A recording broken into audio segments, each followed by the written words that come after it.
What's going on, everyone? My name is Nicholas Merton here at DataDash, and today is June 27th of 2018. Well, folks, today I want to spend some time to talk about an issue that has begun brewing in the cryptocurrency space over the past few weeks, and so far, from what I can tell, has gotten little to no coverage of in general crypto media. Today, I want to talk about a new model that exchanges are starting to take by storm. In fact, dozens have already started to pick it up, and it is known as transaction or fee mining. Now, to cut out the confusion right away, this is very far and different from the traditional means of mining that we all know, where people use computational resources in order to provide a proof of work to mine a variety of cryptocurrencies such as Bitcoin, Ethereum, and Litecoin. This new model is something that exchanges are starting to pick up, whereas they provide a new token tied to the exchange and an incentive model for people to hold the token, usually in the form of collecting fees from the exchange. So we're going to be talking about the details of this model, what it generally looks like, so you guys can spot this new model amongst a variety of new tokens that are being launched. I want to spend some time as well to talk about a few examples of exchanges that have picked this up, and last but not least, why I personally am avoiding this and feel that there is some serious issues in the sense of sustainability, potential manipulation behind this, as well as legal concerns as well in regards to the token structure that a lot of these exchanges are using. So that being realized, guys, let's go ahead and dive into a clear example here to get a good understanding of what's been generally kind of going on with this new fee model for tokens. So I want to talk a little bit about Coinbean here. This was an exchange that brought a lot of people's attention towards this issue. Just a few weeks ago, Coinbean was sitting pretty much in the exact same position it's sitting at now, generally in low-level double-digit million-dollar volume. And you can see here they've got a nice list of altcoins, some well-known, some less known in the space, but a general level of volume going through some of these different cryptocurrencies. However, it's like many other exchanges. It's not really well-known in the crypto space. There's not much really unique about the exchange. It looks very similar if you go to the website and take a look at it. And it's not trading a lot of volume. Most people don't trade on Coinbean. But lo and behold, just a few days ago, Coinbean was actually, I think, third or fourth in regards to exchange volume. In fact, you can look at this yourself by going to trade volume and going to the 24-hour volume ranking on CoinMarketCap. These exchanges provide their APIs, which allow CoinMarketCap to list the volume that exchange is trading.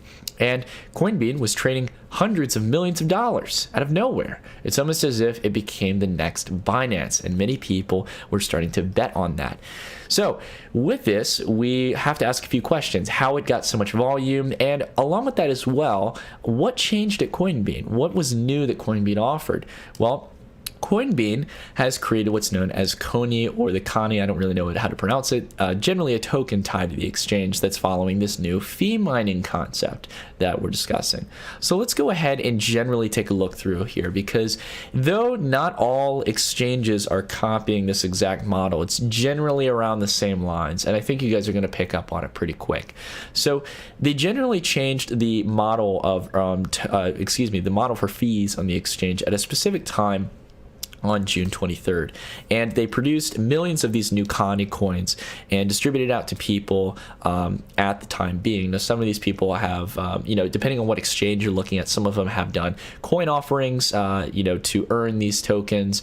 Some of them have given them out for certain things, for doing trading volume on the exchange, whatever it may be. It's usually through a raise model where they generate these new tokens, and through that, you can see here to the list here on this system of transaction mining here that every hour the fees are generated on the exchange, that they're given out at a 130% equivalent value to the Coney coin's value in this case. So generally speaking, cutting out the the comparison to value and this and that, if you hold the Coney token, you're getting some fees from the exchange. You're getting some of the transaction fees or the commission in other terms for these trades that are happening on there. So if a lot of people are trading Bitcoin and Ethereum, you get some decent amounts of Bitcoin and Ethereum if you own a lot of the tokens in that case, or if maybe, for example, there's a lot of trading of Panda-X or a Stratus or some kind of random altcoin, you would collect that in that sense. And you can see here they have their participating peers here they're very clear about, so it's more of the well-known ones for mining transactions. A lot of the USD tethered pairs, Bitcoin, Ethereum, Litecoin, Bitcoin Cash. So they kept it relatively simple. Some exchanges allow you to get all of the trading in regards to these supposed transactions. They put all the coins and cryptocurrencies under the mining transactions. So sounds on the surface level, like, gotta be fair, it sounds like on a surface level that, man, this could be a cool model to get into, right? It sounds great on the surface. Think if you got into this exchange early on and you bought a lot of the tokens, man, it could be like the next Binance coin. What if it becomes the next Binance? All the transaction fees that I collect if I owned, just 1% of these tokens, right? Well, let's take a look at the coin price for this exchange. Interesting. Actually, in fact, this is just a week's worth of price action, and it's gone from 60 cents down to around 17 cents, below 17 cents actually. So why is that? Why is it that Coinbean, which was seeing ridiculous levels of volume the other day, in fact hundreds of millions of dollars in cryptocurrency volume, and had this great new token coming out, and now it's worth fractions of what it used to be, and in fact we're not seeing the volume we used to see on Coinbean? Well, this is what is the issue, in my opinion, with this new model of transaction or fee mining. And everyone's going to have different opinions on this. And I'm not going to even jump to the gun of concerns for the legal issues, which we'll talk about in just a little bit.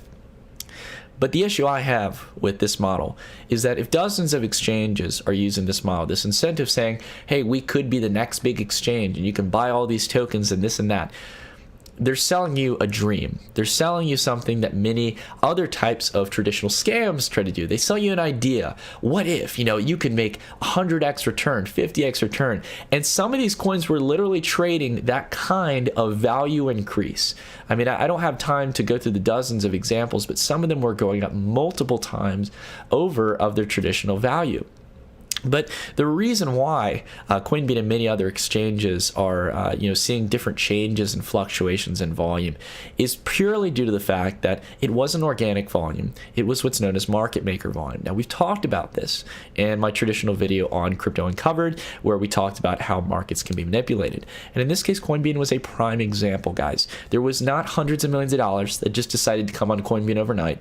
It was market makers trading the volume. Now, why is that manipulative in this sense? Because what they did is they were able to bring a ton of volume to the USD tether pairs, all these pairs that are under the mining pair, and show people, look, if you buy our token at this price, you're getting all these fees. And then a week later, we're back to the normal volume. So they've essentially created a token that was overvalued when they were pushing it and has now started to dump as people realize it. Now look down below here, guys, down in this region. This is millions of dollars in volume for these tokens that are being traded. And this is just one exchange. We really need to keep concerned about the fact that there is dozens of exchanges keeping to this model. Now, if you want to take the risk of it, guys, by all means, it's your choice. I'm not going to tell you what to do, what to buy, or what to sell. This isn't financial advice. But I'm going to show you all in this case, and dozens of others, that this is a model that has very, very low probability of sustainability and a big question of legality. We've been talking a long time, and I think a variety of people have been discussing it in the cryptocurrency space about a lot of exchanges being misleading in regards to the amount of volume they're trading. And to have systems like this up, the Fcoin, for example, they actually, I think, reached out to me a few weeks ago, or someone was mentioning it or something. I've had a variety of my good connections mention these types of exchanges. And having things like this on your website saying the cumulative revenue to be distributed today, 701 Bitcoin worth of cryptocurrencies. You think something like Fcoin, which you've never heard of, is actually pulling that type of volume? I have a hard time believing it. I really, really do. And again, you have to keep in mind, folks, that not only can exchanges fake volume when there's little to no regulatory oversight with these exchanges, but along with that as well, these are all digital centralized exchanges whereas in this case, even though your crypto might be stored somewhere in the background, they can inflate numbers on these websites. They can make it appear in your profile that you've got 100 Bitcoin in your account, when in reality, they don't have it to back it up. They don't have the actual cryptocurrency to back it. I'm not saying Fcoin isn't backing up their cryptocurrency. I'm not saying that about Coinbean. I'm not saying these are the only exchanges doing it. But there is a lot of manipulative tactics in the cryptocurrency space, and I think this is one other prime example of it. So yes, I'm a little bit opinionated on it, guys. I'm concerned about it because I understand anything that usually promotes getting rich quick or provides the next big thing without anything that's actually revolutionary is usually too good to be true. And I'm going to, no matter what, call it out on this channel. You guys know that I like to focus on the positive side of cryptocurrencies, and again, I keep my mind open to pretty much anything, but at the same time, I've been in markets for a long time, and I feel that where I am in the cryptocurrency space, I need to show you guys what this is so you can at least spot it for yourself and decide if you're going to be speculating with these different types of tokens.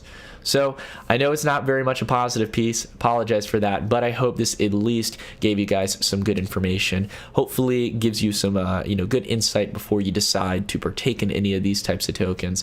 And let me know what you guys think down in the comments down below. I mean, I want to hear your opinions on this, get a good consensus from the community, and let me know what you think about this new model. Do you think more exchanges should take on this model, or do you think this is a short-term fad that's going to go away and might even see some legal ramifications in this sense? That being said, everyone, thank you all so much for watching, and I will see you all in the next video. Stay tuned.